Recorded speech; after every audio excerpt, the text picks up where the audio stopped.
நான். இந்த மண்ணுல யாருடைய ஆவி இருக்குது? தேவனுடைய ஆவி இருக்குது.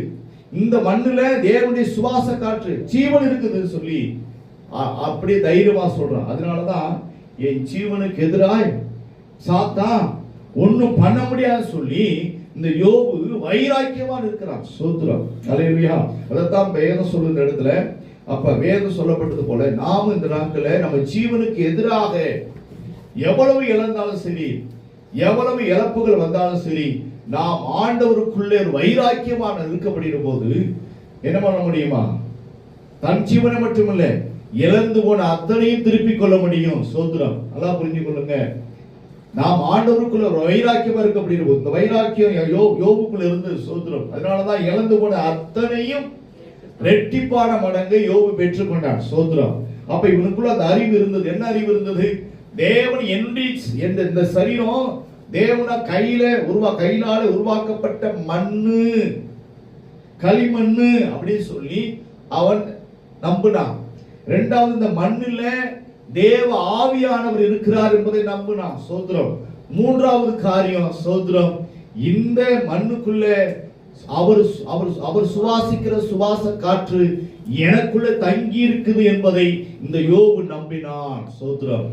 அந்த விதமாய் இந்த நாட்களில அவ்விதமாய் விசுவாசிக்கப்படுகிறதுனாலதான் அவன் இழந்து போனதை மீண்டும் இந்த யோபு ரெட்டிப்பான மடங்காய் பெற்றுக் கொண்டான். அல்லேலூயா. அதே போல நாம விசுவாசிக்கணும். நீங்க பயப்படக்கூடாது. சோத்திரம். நம்ம ஜீவனுக்கு எதிராகவோ சரீரத்துக்கு எதிராகவோ எப்படியாப்பட்ட காரியம் போராடலாம் சரி, நீங்க விசுவாசிக்கணும். என் ஆண்டவர் என் கூட இருக்கிறார், ஆவியானவர் என் கூட இருக்கிறார். சோத்திரம்.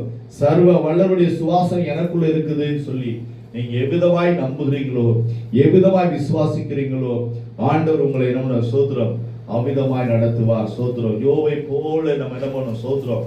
அவன் பாருங்க, ஒரு சின்ன இழப்புகள் வந்தா கூட அத்தனை இழப்புகள் சின்ன இழப்பு தான் தாங்கி போறோம் நம்ம. அவனுக்கு எல்லாமே ஒரு செகண்ட்ல எல்லாமே இழந்துட்டான், வெறுமையா இருக்கிறான். அப்படிப்பட்ட இழப்புல கூட தேவனை விட்டு அவன் விலகல. சோத்திரம். கர்த்தரை விட்டு பிரியல. அவன் வைராக்கியமா இருந்தது நிமித்தமாய் அவன் இழந்து போனதை கூட மீண்டும் யோபு திரும்ப பெற்றுக்கொண்டான் என்று வேதத்துல பார்க்கிறோம். பிரியமான தேவ பிள்ளைகளே, அதே போல நம்மளை அழிக்கும்படியாக பிசாசு ஜீவனுக்கு எதிராக எழுப்பி வரலாம். ஆனா அவைகளை குறித்து நம்ம பயப்படக்கூடாது. சோத்திரம். என் தேவன் என் கூட இருக்கிறார். சோத்திரம்.